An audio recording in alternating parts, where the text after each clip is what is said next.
قل هذه سبيلي أدعو إلى الله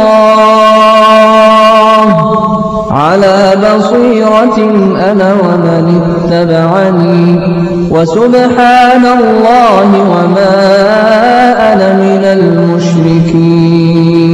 عايزين نفوق بقى من الكلام اللي احنا فيه. احنا دلوقتي في موسم العمل، في الشهرين اللي لو ما اشتغلتش فيهم مش هتشتغل، في الشهرين اللي لو ما زرعتش فيهم هتحصد امتى، في الشهرين اللي لو ما كسبتش فيهم حسنات هتكسب امتى وهيضاعف ليك امتى. احنا في اخطر فترة، كلها ايام وهتترفع اعمال. السنة اللي فاتت كلها ربنا عنك، هتعمل ايه؟ هتختمي صحيفتك بايه؟ ازاي التغيير يحصل في حياتنا قبل رمضان مش في رمضان؟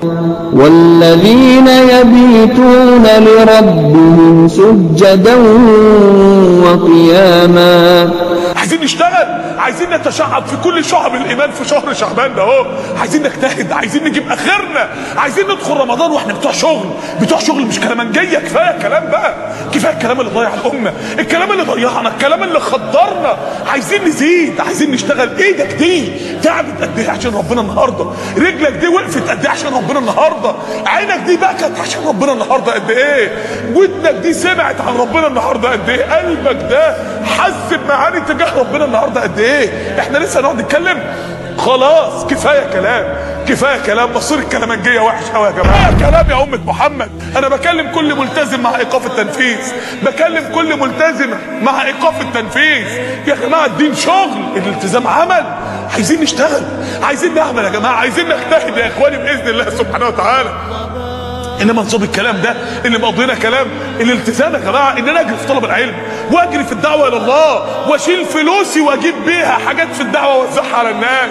الالتزام ان انا ما اشوفش منكر الا واوعظ صاحبه. الالتزام ان انا اشيل هم ديني. الالتزام ان انا ابقى قوام بالليل. الالتزام ان انا اعبد ربنا واطيع ربنا. الالتزام ان انا صاحب الصحبه الصالحه. طب ما ينفعش الالتزام من غير الاعمال دي، ما ينفعش التزام من غير التزام. يبقى انت كده عايز دين من غير دين. اوعى تقول نفسي ابقى كويس، اوعى تقولي نفسي ارضي ربنا. لا، اشتغل، ارضي ربنا باللي انت تعرفه، ابقى كويس على قد ما تقدر. ما حدش له عذر يا جماعه. شهر رمضان الذي أنزل فيه القرآن هدى للناس وبينات من الهدى والفرقان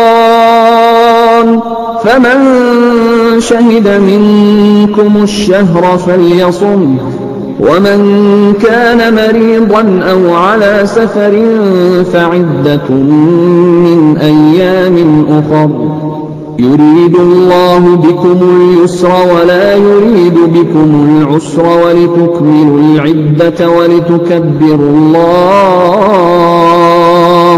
ولتكبروا الله على ما هداكم ولعلكم تشكرون. أول حاجة الصيام. كان يصوم شعبان كله عليه الصلاة والسلام، كان يصوم شعبان إلا قليلا. من أول بكرة نبدأ صيام بقى. ليه نقصف في الصيام؟ ليه يا جماعة؟